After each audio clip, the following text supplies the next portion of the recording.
Kapolda Bali Irjen Roni F. Sompi pagi tadi melaksanakan kunjungan kerja ke Polres Tabanan. Dalam lawatannya, Kapolda meminta untuk selalu melaksanakan dan menjabarkan 11 program unggulan Kapolri dalam menjalankan tugas sehari-hari. Kedatangan Kapolda Bali Roni F. Sompi bersama para pejabat Polda Bali diterima Kapolres Tabanan AKBP Komang Suartana bersama para pejabat Polres Tabanan. Pada kesempatan itu juga hadir Bupati Tabanan Putu Eka Wiryastuti, Wakil Bupati Tabanan Komang Gede Sanjaya, anggota Dewan serta para tokoh adat.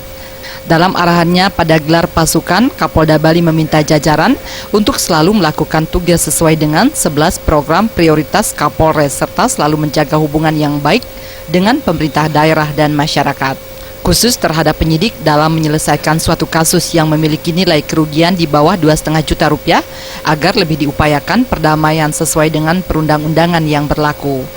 Namun tidak menutup kemungkinan dilakukan penegakan hukum yang merupakan jalan terakhir. Dengan cara seperti itu, semua kasus yang dilaporkan tidak mesti berakhir dalam persidangan. Sementara itu, terkait kasus perjudian, Kapolda terus mengingatkan masyarakat untuk menghindari judi karena ruginya lebih banyak daripada untungnya. Seperti judi togel, bandarnya kebanyakan berada di luar Bali atau di luar negeri, sehingga aliran uang banyak berada keluar. Sedangkan masyarakat tidak mendapatkan apa-apa.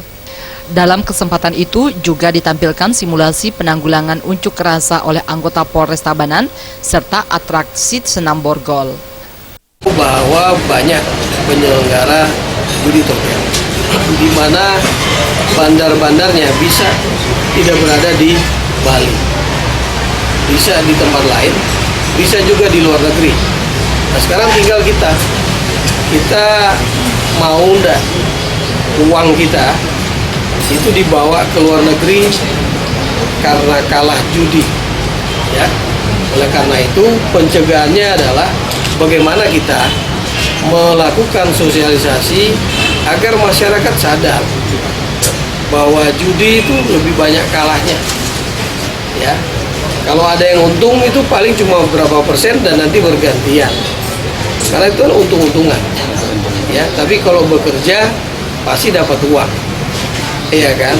Kalau bekerja kita berkreasi, kemudian kita menjual jasa, kita justru bisa mendapatkan uang tanpa untung-untungan, itu pasti. Kapolda juga melakukan pertemuan dengan para tokoh se-Kabupaten Tabanan untuk membahas situasi terkait politik serta keamanan di wilayah Tabanan. Kapolda sempat meninjau ruang RBP, ruang formasi Polri, studio Harkam Timas, dan proses ujian SIM. Rai Swantara dan Kadek Swantara Bali TV.